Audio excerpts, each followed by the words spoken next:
মৌপিয়াদি, তোমার এই প্রতিবেদন দেখছিলাম, এতক্ষণের আলোচনা শুনছিলাম, আর দু তিনটে সম্ভাবনার কথা ভাবছিলাম। এক, যদি যে সাংসদে আজকে যে সংসদ যিনি মেম্বার অফ পার্লামেন্ট যিনি এটা দিচ্ছেন, প্রতাপ সিনহা, তিনি বিজেপির সাংসদ। আচ্ছা, হোয়াট ইফ যদি এটা কংগ্রেসের সাংসদ হতো? হোয়াট ইফ যদি এটা বিকাশ রঞ্জন ভট্টাচার্য হতো, সিপিআইএম এর অ্যান্টি ন্যাশনাল থেকে শুরু করে দেশদ্রোহী বলে এতক্ষণ অব্দি বিকেলবেলা কি না হয়ে যেত? হোয়াট ইফ আরো এক ধাপ এগিয়ে আমি তোমাকে বলছি, ফারুক আব্দুল্লাহ হতেন?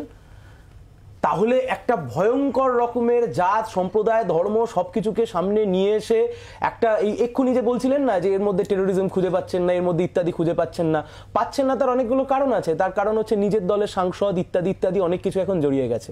কথা হচ্ছে খুব পরিষ্কার, 2024 সালের ভোটটার কয়েক মাসের মধ্যে হবে। খুব মনে পড়ে যাচ্ছে আজকের এই ইস্যু দেখে 2019 সালের পুলওয়ামা অ্যাটাকের কথা।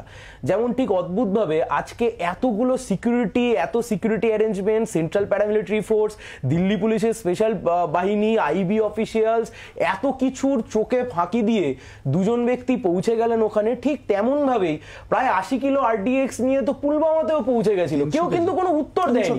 এবার কত 150 কেজি 300 কেজি নিয়ে পৌঁছে গেছিল, কেউ কোনো উত্তর দেয়নি। এবার আমি তোমাকে এই উত্তরটা কেন বলছি, কেন হয়তো এরা হয়তো সব জানতো, জেনেও হয়তো এটাকে অ্যালাউ করেছে। কেন এই কথাটা তোমাকে বলছি? কোনো সম্ভাবনা কি নেই? হ্যাঁ আছে। কে এই কথা বলছেন? সেই সময়তে কাশ্মীরের যিনি রাজ্যপাল ছিলেন সত্যপাল মালিক তার একের পর ইন্টারভিউতে তিনি একই কথা বলে এসেছেন। ফলত কথা খুব পরিষ্কার, এগুলো বলতে দিতে হবে। আসবো, আমাকে কথা বলার সুযোগ দেওয়া হয়নি, আমাকে বলতে দিতে হবে। আমি থ্যাংক ইউ। আমি আবার আপনাকে বলছি, এটা একটা সেন্ট্রাল ভিস্তা প্রজেক্টের অঙ্গ। যে সেন্ট্রাল ভিস্তা হাজার কোটি টাকার প্রজেক্ট, হ্যাঁ হাজার কোটি টাকার প্রজেক্ট, সেন্ট্রাল ভিস্তা ইত্যাদি সবকিছু হয়েছে। 4টে লেয়ার ভেদ করে দুজন লোক ঢুকলো কি করে? আমি শঙ্কর কাছে আসবো, দীর্ঘদিন নেবে না। এক সেকেন্ড, ভারতীয় কৃষক ইউনিয়ন অর্থাৎ টিকাইতের যে সংস্থা, তারা বলেছে যে ইতিমধ্যে দাবি তুলেছে নিলাম আজাদকে ছেড়ে দিতে হবে। কেন? অর্থাৎ এদের পেছনে একটা মাস্টার মাইন্ড, সেটা উত্তর থেকে, পশ্চিম থেকে, পূর্ব থেকে, বিভিন্ন জায়গায় ভারতকে এরা কিভাবে ওই ভারত জোড়ো বলে না, এই হচ্ছে ভারত জোড়োর আসল কথা। সন্ত্রাসবাদে ভারত জোড়ো এবং দেশকে তোড়ো। নীলম সোশ্যাল মিডিয়ায় লেখে নীলম আজাদ। এটা কি লড়কে লেঙ্গে আজাদির আজাদ? বলতে পারবো না সে কে নীলাম আছে, সে নীলাম বলতে পারবে। কিন্তু এই যে বিজেপি যেখানটায় ঠিক শেষ করলো, মাস্টার মাইন্ড ভারত তোড়ো বলতে গিয়ে, ভারত তোড়ো গ্যাংটা বলতে গিয়ে ওটা আজকে ডাইরেক্ট বলতে পারছে না, কারণ তুমি যা নাম সাংসদের নাম দেখাচ্ছ সব ধর্মের দিক থেকে মুসলিম করা যাচ্ছে না, ভারত তোড়ো বলা যাচ্ছে না, ওই জন্য লাস্টে বলে দিল যে এটাই হচ্ছে ওদের ভারত জোড়ো। কথাটা খুব পরিষ্কার মৌপিয়াদি।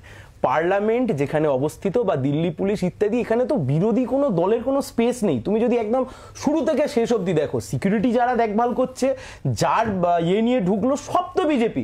তাহলে প্রশ্ন হচ্ছে সরকারের দিক থেকে, আমি বলছি যে কেন্দ্রীয় সরকারটা এই মুহূর্তে চালাচ্ছে বিজেপি দল, শাসক বিজেপি দল।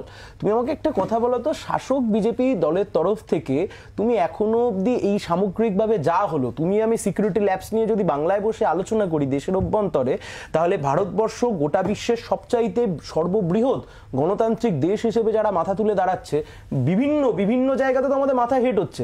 সরকারের বিবৃতি কি? তুমি আমাকে শুধু এইটুকু বলো, সরকারের বিবৃতি কি? হোম মিনিস্ট্রি বিবৃতি কি? সৌমদা ইতিমধ্যে অমিত